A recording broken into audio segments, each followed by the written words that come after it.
বন্ধুরা, welcome to মহুয়া বিশ্বাস blog. আশা করি তোমরা সবাই ভালো আছো, আমিও ভালো আছি। তো সকালবেলা সব কাজটা সেরেছি, তারপরে বৃষ্টি নেমে গেছে, দেখো বৃষ্টি হচ্ছে। এখন সকালের খাবার টিফিন নিয়ে বসেছি। এই দেখো একটু ফ্রাইড রাইস ছিল, গরম করেছি, আর একটু মাংসটাও গরম করেছি। এই দিয়ে এখন সকালবেলা টিফিনটা খাওয়া হচ্ছে, ঝোল দিয়ে খাচ্ছি আমি। আর এই দেখো এই রয়েছে একটু আলু পোস্ত, আলুর তরকারি, এগুলো সব গরম করে নিয়ে আসলাম। ফ্রিজ থেকে বের করে রেখেছিলাম, করে গরম করলাম, সব গরম করেছি। ভাতও গরম, ফ্রাইড রাইসও গরম করেছি, করে এখন খাচ্ছি। ছেলেকে দিয়েছি একটু, আমি একটু খাচ্ছি। তখন দাদাভাই খাবে না বলছে, বলে আমি একটু মুড়ি খেয়ে নেব। এই ঝোল দিয়ে, মাংসের ঝোল দিয়ে মুড়ি খেয়ে নেবে। আর এই যে খাওয়া দাওয়া সকালের টিফিন যা যা করবো আজকে। আর রান্নায় কিছুই করবো না, শুধু ভাতটুকুই করবো। আর ইচ্ছা আছে একটু ডাল করবো, আম দিয়ে টক ডাল করবো।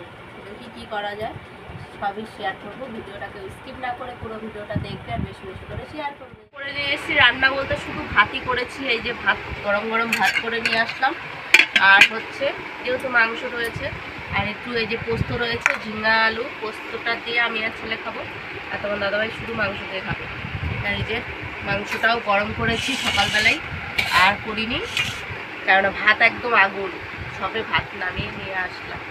খাওয়া দাওয়া সেরে নিই। আজকে যেহেতু রান্নাবান্নাটা শেয়ার করতে পারলাম না, মানে নেই রান্না, রাত্রে সারাদিনে যা যা হবে সবই শেয়ার করব।